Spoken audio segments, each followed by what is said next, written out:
ठीक है। So next point, property of angle bisector of a triangle. Yes, अपने को क्या दिया है, bisector of an angle of a triangle divide the side opposite to the angle in the ratio of remaining sides. Yes, so इसमें अपने को एक triangle लेना है, तो चलिए डायग्राम्स पहले ड्रॉ करते हैं। So this is our triangle. Yes, चलो इसका नाम दे देते हैं ए बी सी। इसमें गाइस क्या है, ए डी क्या कर रहा है, बाइसेक्टर। तो ये इस तरीके से अपने को बोला है, मतलब क्या, the bisector of an angle of a triangle. ये देखो ए डी क्या है, बाइसेक्टर है। Divide the side opposite to the angle in the ratio. Okay, मतलब ये जो है अपोजिट साइड को किस तरीके से डिवाइड करता है, तो इनका ratio is equal to triangle के दोनों साइड का रेशियो। तो चलिए हम लोग गिवन लिखते हैं। सो यहाँ पे हमारा गिवन आ जाएगा। सो गिवन में क्या लिखेंगे, in triangle A B C, in triangle A B C set A D is bisector of angle B A C. Yes, ये इतना अपने को दिया हुआ है। ठीक है, टू प्रूव, अभी नेक्स्ट हम प्रूव करेंगे। यस, सो प्रूव क्या करना है अपने को, सो to prove,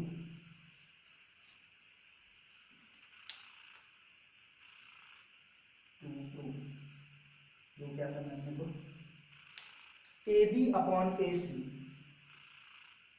A B upon A C is equal to B D upon A C.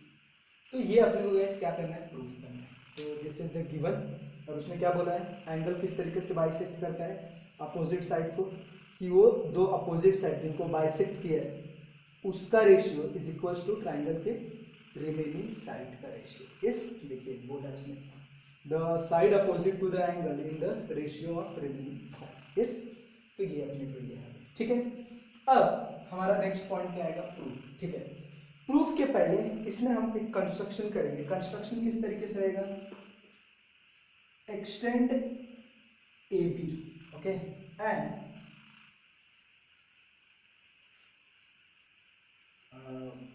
Draw या from point C, extend point C या extend AB and point C such a manner which intersect at point E, okay, and such a manner EC is parallel to AB। मतलब हमें क्या करना है, इस तरीके से इसको AB को तो एक्सटेंड करना ही है, पॉइंट C से भी एक्सटेंशन लेना है, और वो दोनों एक पॉइंट पे इंटरसेक्ट करेंगे, वो पॉइंट E होगा, और वो इस तरीके से इंटरसेक्ट करेंगे कि ये जो बाइसेक्टर है, मतलब AD is parallel to BC। ये ध्यान में रखो, मतलब इस तरीके से ये इंटरसेक्शन होना चाहिए कि ये और ये लाइन क्या होनी चाहिए, पैरेलल। यस, सो अभी हम लोग कंस्ट्रक्शन का पार्ट लिख देंगे। सो नेक्स्ट यहाँ पे कंस्ट्रक्शन आ जाएगा अपना। सो चलिए कंस्ट्रक्शन, ठीक है, मैं यहाँ पे लिखता हूँ construction. Yes, okay, so extend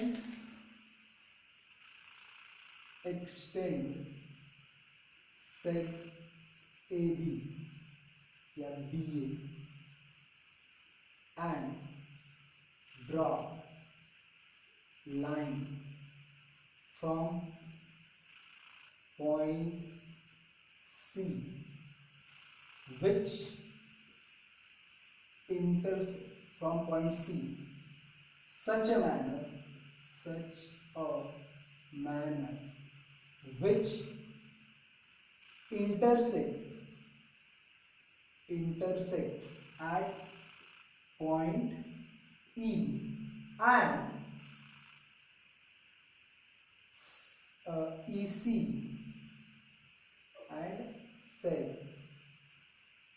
EC is parallel to say ED। ये ध्यान में रखना है, मतलब इसमें ये ज्यादा आईएमपी पार्ट है, ये ध्यान में रखो। इस तरीके से आपको एक्सटेंशन लेना है, इस तरीके से ये करना है कि ये और ये लाइन क्या होनी चाहिए, पैरेलल होनी चाहिए। ठीक है, तो हम लोग ने ये कर दिया। यस, ठीक। अब नेक्स्ट अभी गाइस कौन सा ट्राइंगल लेंगे? अभी देखो अपने को क्या करना है, अपने को इस तरीके से कुछ करना है कि ए बी अपॉन ए सी, देखो A B upon A C is equal to B D upon D C आना चाहिए, बराबर है।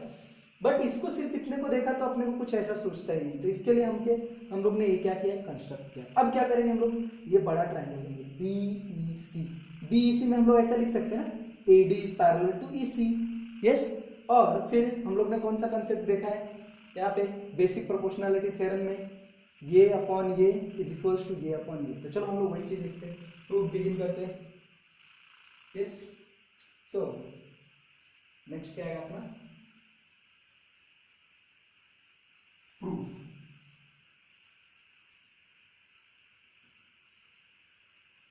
चलो triangle B E C, so in triangle B E C क्या लिखेंगे अपन, sec EC is parallel to sec ED क्या बाय कंस्ट्रक्शन, बराबर है।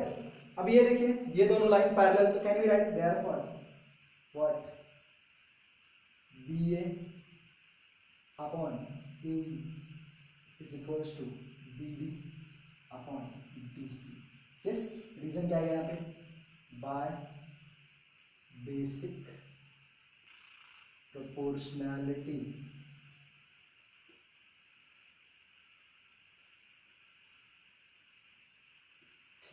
यस, ओके ठीक है, ये हो गया। बट अभी प्रॉब्लम क्या है यहाँ पे देखो, ठीक है ए बी का कोई प्रॉब्लम नहीं, बी ए को हम ए बी लिख सकते हैं, कोई बात नहीं।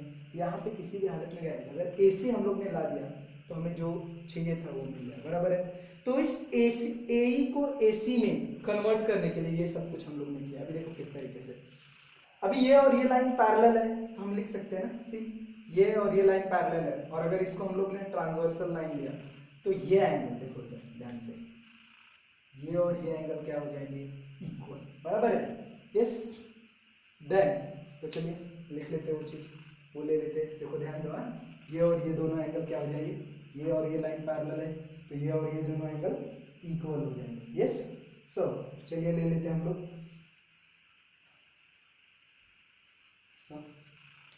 क्या लिखेंगे यहाँ पे, sec EC is parallel to sec AD, वही रीजन देना है by construction, okay, and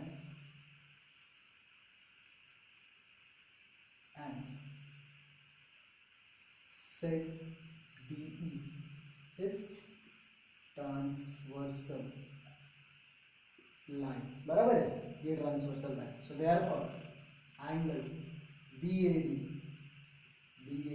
is congruent with angle AEC, reason क्या है, corresponding angle, okay guys. Yes, चलो इसको ठीक है, तो ये हो गया। यस, देन ठीक है, काम करते हैं, ये सब को हम यूज करने वाले हैं, तो इसको मैं क्या करता हूँ, इक्वेशन 1 दे देता हूँ, इसको इक्वेशन 2 दे दो। मतलब कोई भी अगर एक्सप्रेशन को या कोई भी स्टेटमेंट को अगर आपको आगे यूज करना है तो उसको इक्वेशन डाल के छोड़ देने का, ठीक है। ठीक है, तो ये हो गया। ये देखो ये मतलब ये सब क्यों चल रहा है, तो सी अपने को क्या मिला है, ये अपॉन ये इज इक्वल्स टू ये अपॉन ये, बराबर है। अपना टारगेट क्या है, ये अपॉन ये आना चाहिए। अब ये कब आएगा, इसको और इसको इक्वल करना पड़ेगा, तो उसके लिए सब कुछ चल रहा है, ठीक है। ये एक कंडीशन हो गई। दूसरा, एडी क्या है, बाइसेक्टर है, तो हम लोग क्या लिखेंगे, set AD is bisector of angle BAC, reason क्या है, गिवन, बराबर है। यस, सो देयरफॉर हम क्या लिखेंगे, therefore angle BAD is congruent to क्या, बोलो, angle BAC, reason bye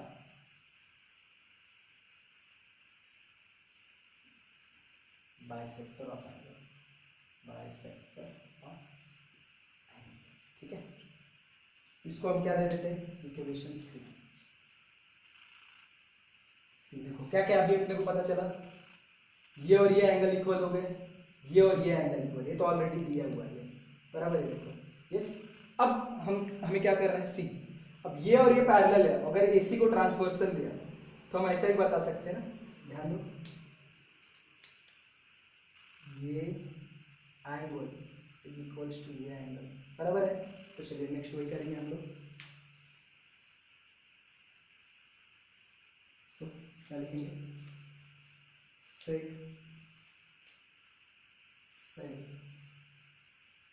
EC parallel to seg AD and what, seg AC is transversal line, बराबर है।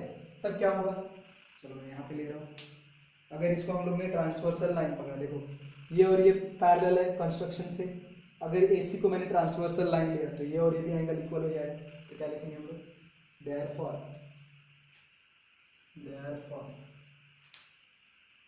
angle ACE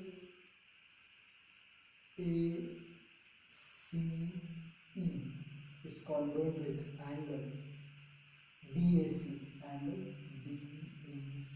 yes clear guys. देखो ये एंगल, ये कॉन्ग्रुएंट विथ ये एंगल, बराबर है, यस। सो अभी इसका रीजन क्या आ जाएगा, अल्टरनेट एंगल, तो मैं यहाँ पे लिख रहा हूँ अल्टरनेट एंगल, यस ठीक है। चलो अब इसको क्या दे दो, इक्वेशन 4। सी गाइस देखिए मेरा टारगेट क्या था, मुझे इस और इस एंगल को इक्वल करना है। अगर मैं ये दोनों एंगल को इक्वल कर दिया तो मुझे ये दोनों साइड इक्वल मिल जाएंगे। इसके लिए मैंने क्या किया, इक्वेशन 2 क्रिएट किया, इक्वेशन 3 क्रिएट किया और इक्वेशन 4। अब हम लोग क्या लिखेंगे, फ्रॉम इक्वेशन 2, 3 एंड 4, दूसरे तीसरे और चौथे इक्वेशन से अपन क्या लिख सकते हैं, बोलो फटफट, क्या लिखेंगे हम लोग, therefore angle what, ACE, angle ACE is congruent with angle AEC, बराबर है, यस। तो ये मिल गया, therefore क्या आ जाएगा, said what AC congruent with said, बोलो बट बराबर है, यस। इसीलिए हम के बराबर से जाते हैं, ACE के सामने का कौन है, ACE के सामने का A है, तो इस पे A आएगा, ठीक है। AEC के सामने का कौन है, AC, तो यहाँ पे AC। रीजन क्या है guys, opposite sides of congruent angle, opposite sides of congruent angle, okay yes ठीक है। सो देयरफॉर क्या, AE is equals to AC, yes. अब क्या कर देंगे हम लोग, इक्वेशन 1 में पुट कर दो, तो पुट यहाँ पे डायरेक्ट भी लिखोगे तो चलेगा, इसको इक्वेशन 5 दे दो, फिर क्या लिखेंगे, फ्रॉम इक्वेशन 1 एंड इक्वेशन 5। सो अपने क्या मिलेगा, BA upon AC is equals to BD upon BC. So therefore AB upon AC is equals to BD upon BC.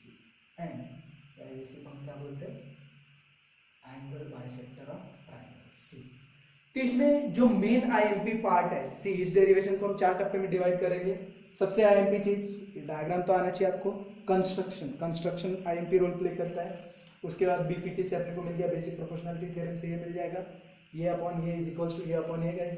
अब वो 3 एंगल्स का पहले क्या करो, ये दोनों एंगल को सेम कर दो, क्योंकि ये कौन सा एंगल है, करस्पॉन्डिंग एंगल। ये दोनों एंगल कैसे है, अल्टरनेट एंगल, और ऑलरेडी बाइसेक्टर दिया। ये तीनों से हमें क्या मिल जाएगा, ये दोनों एंगल क्या हो जाएंगे, इक्वल। जब ये दोनों एंगल इक्वल हो गए तो ये दोनों साइड इक्वल हो जाएंगे और इक्वेशन 1 में